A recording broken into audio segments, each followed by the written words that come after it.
嗨，欢迎大家回到 Gina TV。今天多一个人啊，因为呢，就是有非常多同学想要来上课之前，他们会充满了很多的疑问，例如说天使美睫的评价好不好啊？天使美睫环境怎么样啊？在天使美睫那边上课的同学，他们都是有哪些想法这样？那刚好今天我们就是有一位2年前来上过雾眉课程的学生，最近回来上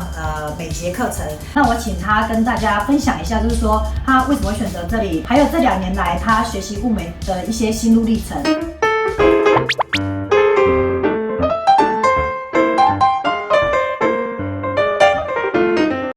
那琪琪，你最近为什么想要学美睫？就是因为学完纹绣之后，我觉得也是，学的有一点心得，然后操作客人上也是很有成就感。但是就会遇到一个问题，是因为雾眉其实它的周期比较长，有可能会拉到一年至1.5年，所以必须就是每个月都要去找新客人，就是必须要有非常非常多的客源。那我就想说，如果我也可以拥有就是美睫这项技能的话，那我的回客率说不定就会比较稳定一点这样。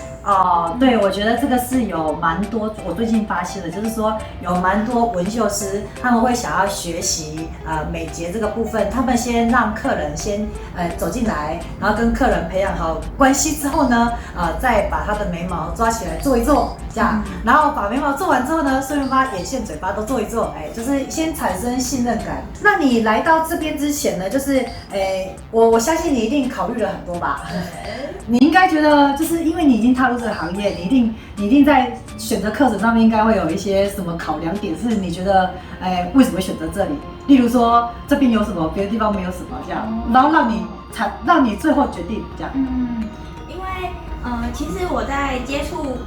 雾眉这一块之前，我有学过彩妆，但是我觉得彩妆又跟这一块就是又是不一样的，所以我觉得我在选择课程上算是小白，所以我也做了很多功课，就查了很多评价，那也看了很多影片，那也看到很多不同风格的老师。但是我觉得就是天使美睫最吸引我的地方是，我觉得就是 Gina 老师的亲和力非常好，就终于见到本人了。对，就是没有，我们2年前就见过了。对，对，就是那时候就会有一个老师，好像比较没有那种影片上特别有价值的感觉，然后拍的影片也非常的具体。例如我那时候有看到就是教学材料的开箱，那我觉得这个是我在咨询课程上特别有印象的，因为它是就是完完整整的，就是很透明化，就是所有的材料就是都在我们的眼前这样。可是我之前去咨询课程的时候，有时候我可能就会问说，老师，那我们材料是怎么配？可是可能就是得到的回应就会比较模糊一点，可能就会什么一定够你用啦，就是这个不用担心。但我就会比较不知道实际我会拿到的内容是什么。所以其实同学也会蛮介意说，这个在咨询的过程当中，你的资讯透不透明？对，是这样吗？就我会觉得，因为没有涉略过，就会觉得有一些比较具体的参考依据，会觉得比较安心。会不会就是担心说老师说一套做一套？这一定是会的，所以就会希望就是得到的东西更具体，而且我就觉得咨询的时候东西具体一点。对对对，1+1 2+2最好，越完整越好。而且会希望尽量就是要来现场咨询，所以我那时候也有先来现场咨询，然后看看环境，透明一下。你有先来现场啊？是遇到我吗？那时候你在上课，我跟文玲老师做。我想起来了。我确实，我常常在上课的时候会有人来偷看，然后我就会就是他们就会说，那个外边那个有同学是你的小粉丝这样，然后我觉得很尴尬，我觉得蛮尴尬的，因为我觉得我到底是要摆个样子呢，还是要就是平常上课的样子？但是讲真的，我上课跟我在影片上，你觉得有没有接近？一模一样，完全没有人设的问题，一模一样。对啦，这是我的最大的优点，就是还算是人前人后一个样。所以琪琪，就是你学完雾眉，你也算是美业人。那你再来学习美睫的话，你有没有担心一些什么事情？有，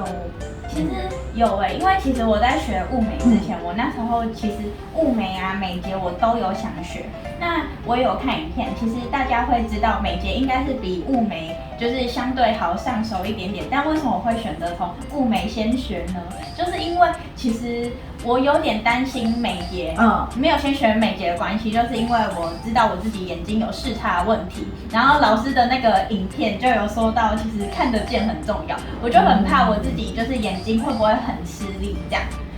但是就是学完雾眉之后，我当然还是希望自己的客人稳定一点，所以我还是希望就是给自己一个机会来试试看。那一开始一定会想比较多，就是会觉得眼睛不好怎么办呢？但是又觉得就是透过咨询，然后老师也给了我很多信心，所以就会觉得比较安心一点。我记得你最近在学习眼睛的部分，你好像有一点小小的状况跟心得，我觉得你可以跟大家分享一下。我觉得对我来讲最困难的就是对焦，那时候上课就发现有一个状况，就是我拨完毛之后，我觉得我的睫毛放在了正确的位置。对，但是后来发现我全部贴在胶带上，就是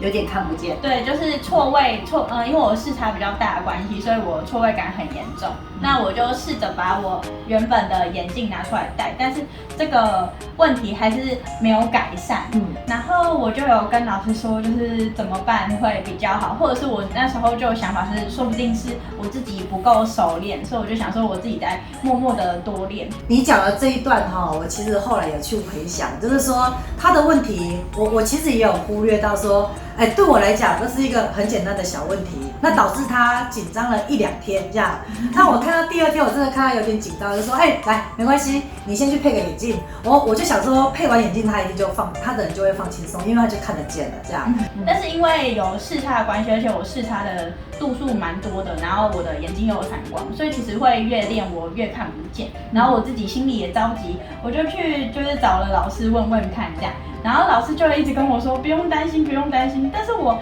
还是很担心啊。我那时候跟你讲说不用担心，你去配个眼镜就好。对。然后我就想说，就是眼镜我已经有了，就自己就想说再多练习一下，应该就没事。但是隔天来的时候，老师发现我这个状况还是没有改善。然后老师就跟我说，你可以去，他就说你先休息1个小时，对，然后你带着睫毛，然后去先去眼镜行验光，楼下眼镜行。对，因为老师也有跟我说，其实看远的眼镜跟看近的眼睛是不一样的，所以我会觉得戴我原本的眼镜没有改善，也是因为这个原因，所以我就带着睫毛，然后跟就是夹子，然后我就去找了一间就楼下的眼镜行，然后验光，然后在验光的过程中，我就一边拨毛一边看我对不对的了胶，然后也有跟就是验光师就是陈述我自己的状况，然后就发现老师说的真的没错，就是其实你是只有擦一副眼镜，真的看得见的，但是不是你原本的那一副眼镜？对，你那个问题是简单的，就是其实你只要配一副放大镜，可是我当下没有问题就可以解决。我当下没有发现那个问题是还好，我第2天马上硬着头皮逼你去配放大镜，不然我看你可能3天紧张完之后就放弃了。那你有没有什么一些建议给要来这边上课的同学，就是参考一下这样？就我会觉得现在其实课程很普遍，然后平台也很多。那我会建议就是真的想要从事美业的人，一定就是要做足了功课，然后也要想想自己是不是确定想要这份技能，因为其实美业它看似门槛就是比较低，那就是现在入门的人也很多，可是其实它真的学完之后，绝对不是3天的课程，你3天学完就马上就会变得很厉害，一定是就是你必须花了很多时间去练习、去琢磨，然后一定要就是找非常有经验的老师，他可以看得出你的问题点，然后随时的跟老师就是交流，这样子才会进步的很快，就一定要愿意花时间。我真的觉得你是一个很认真的学生。天使美睫非常适合大家哦。好，谢谢你啊！明天可以来上班了。那我这边做一个结尾，就是其实美业就像琪琪讲的，它其实看起来入门门槛其实好像蛮低的，但是我会希望大家就是用很快的我们学会这个技术技巧，然后但是我们要配上我们的一个美感的学习。那我觉得美感的学习是这么长的那技术大概是这样。那我们要让我们的这样和我们的美感的学习要同步一起并行。希望这边呢可以就是分享给所有刚开始要学习或者是已经学习到一半的同学，这样。GYTV 我们下回见，拜拜。Hello，小天使们，如果你喜欢我的影片，请在下方